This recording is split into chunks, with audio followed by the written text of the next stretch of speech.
Prague, a city of towers, shadows, and contradictions. At the heart of Europe, suspended between empires, languages, and identities, a quiet man sat at a desk and transformed modern literature forever. He'd published little during his lifetime. He doubted nearly every sentence he wrote. He asked his closest friend to burn his manuscripts after his death. Instead, those manuscripts survived, and from them emerged one of the most influential voices of the 20th century. His name became an adjective, Kafkaesque. A world of invisible powers, a world of endless bureaucracy, a world where guilt exists without crime. But behind the myth stood a fragile, brilliant, deeply conflicted human being. This is the story of Franz Kafka.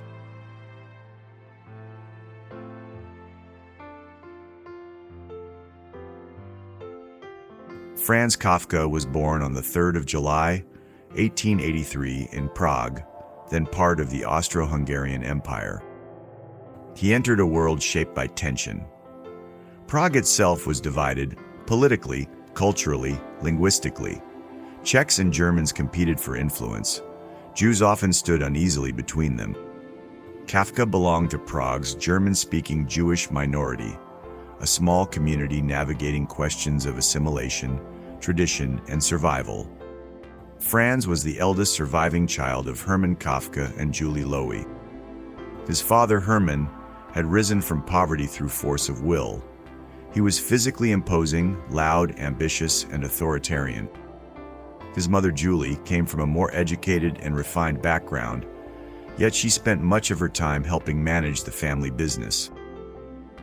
Young Franz was often raised by servants and governesses.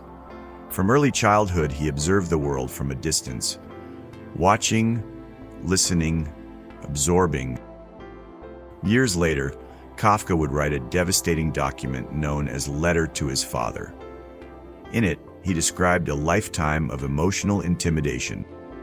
To Franz, Hermann Kafka represented overwhelming authority, not merely a parent, but a force.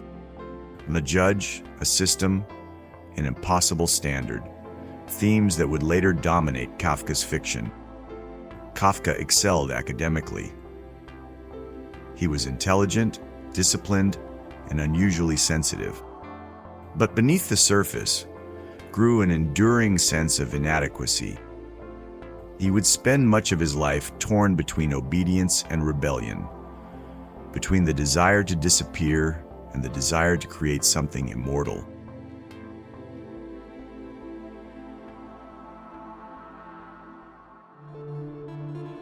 In 1901, Kafka entered the German branch of Charles Ferdinand University. At first he studied chemistry, then literature and art history. Eventually, under pressure from practical realities, he switched to law. Law promised security, for profession, respectability. But literature remained his secret center. Prague's cafes became Kafka's true classrooms. There he encountered philosophy, politics, Zionism, socialism, and modern literature. Most importantly, he met Max Brod, writer, critic, friend. Their friendship would alter literary history. Kafka and Brod were opposites in temperament. Brod was outgoing, optimistic, socially confident. Kafka was cautious, self-critical, almost painfully introspective.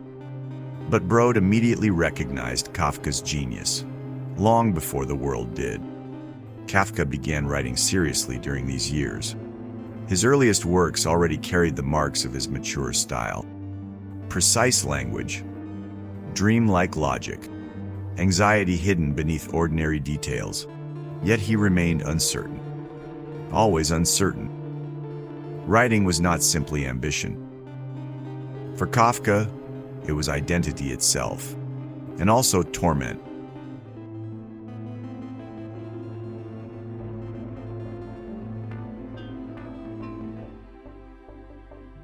The office became both prison and material.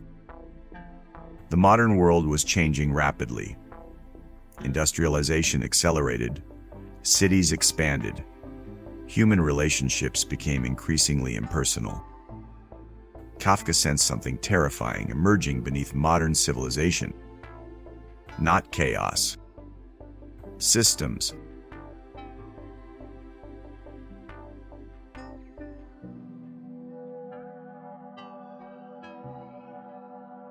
In 1912, Kafka met Felice in Berlin. Their encounter lasted only a few hours, yet it triggered one of the most intense correspondences in literary history. Kafka wrote hundreds of letters to Felice, sometimes several in a single day.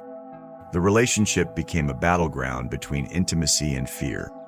Kafka longed for connection, but he also feared it. Marriage represented domestic life, responsibility, routine, and he believed writing demanded complete sacrifice. And he wanted both, and believed he deserved neither. Kafka and Felice became engaged twice. Both engagements collapsed. The emotional turbulence of the relationship coincided with an extraordinary creative breakthrough. In a single night in September 1912, Kafka wrote The Judgment. Soon followed The Metamorphosis. Metamorphosis begins with one of the most famous sentences in literature. A traveling salesman awakens to find himself transformed into a monstrous insect. No explanation, no escape, only shame, duty, isolation. But what makes Kafka revolutionary is not merely the bizarre event, but it's the emotional realism surrounding it. The family worries about finances. Work obligations continue. Life adapts to absurdity. That combination of nightmare and routine became uniquely Kafkaesque. Kafka's fiction spoke to modern alienation with unprecedented clarity. Individuals trapped inside systems they could neither understand nor defeat.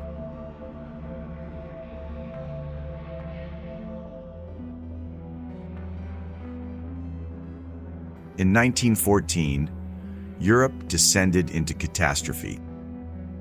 The First World War shattered old certainties. Empires collapsed, millions died. Kafka observed the conflict largely from Prague, but the psychological atmosphere of collapse surrounded him. During these years, he worked on the trial. The novel follows ZFK, a man arrested without explanation and prosecuted by a mysterious court. He never learns the charge. He never escapes the system. Kafka captured a terrifying feature of modern existence: the feeling that power is everywhere and nowhere, that institutions operate according to hidden logic, that guilt precedes action. These themes would later resonate profoundly in totalitarian societies. Yet Kafka was not writing political allegory in any simple sense. His works emerged from psychological, spiritual, and existential struggle. The court and the trial is external, but it is also internal. Kafka himself often felt perpetually accused.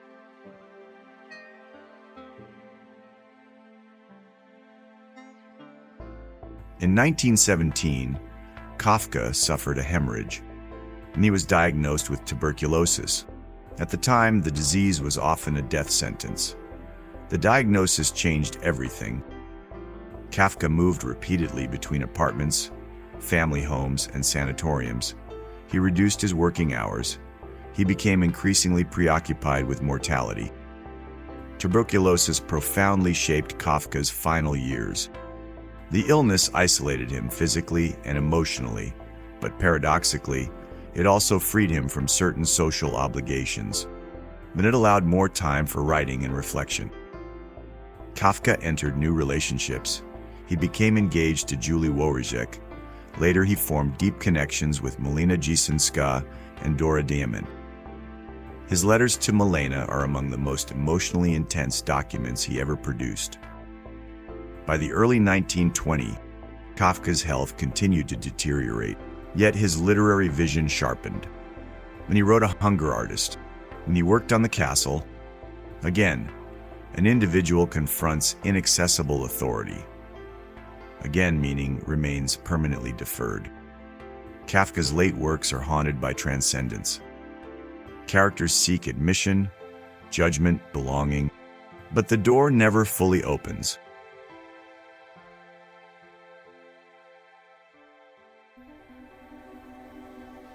In 1924, Franz Kafka was dying.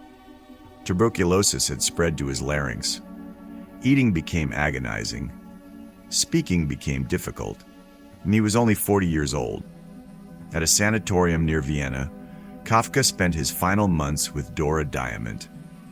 Nearby was Max Brod, friend, confidant, witness. Kafka remained deeply uncertain about his work. He instructed Brod to destroy his unpublished manuscripts after his death. Novels, stories, diaries, letters.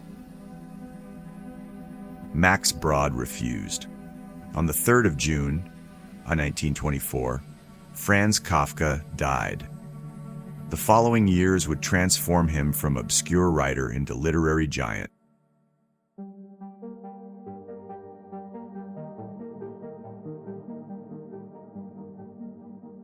After Kafka's death, Brod published The Trial, The Castle, and America. Readers encountered something entirely new.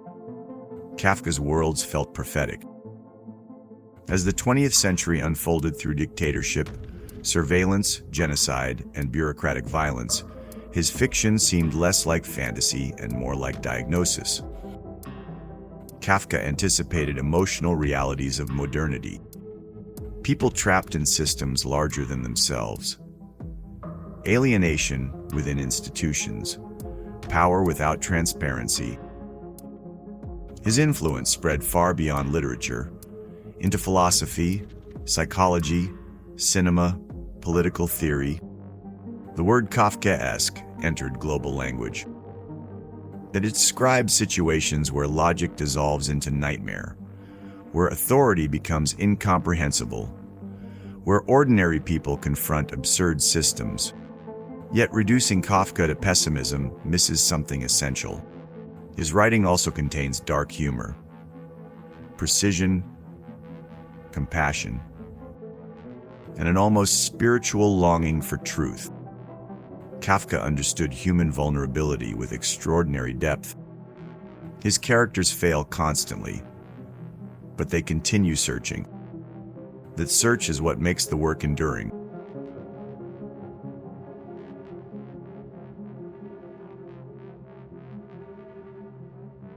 More than a century after his birth, Kafka remains startlingly contemporary. In an age of algorithms, surveillance, automated systems, and institutional opacity, his visions feel unnervingly familiar. Many readers encounter Kafka not as historical literature, but as recognition.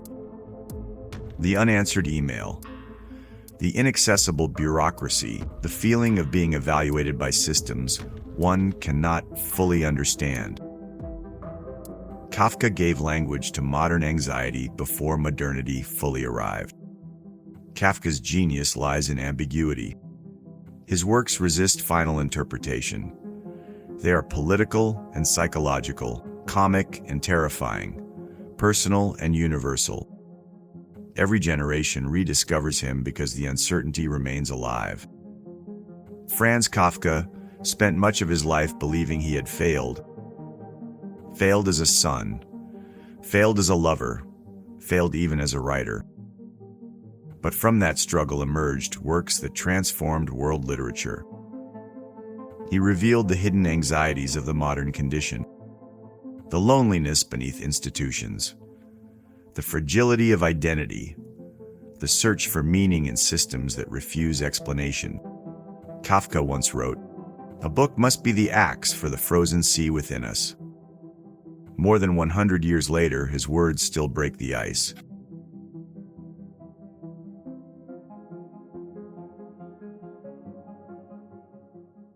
If you like this video, please consider to like it and subscribe to our channel, and it will help us to create more content like this. Thank you.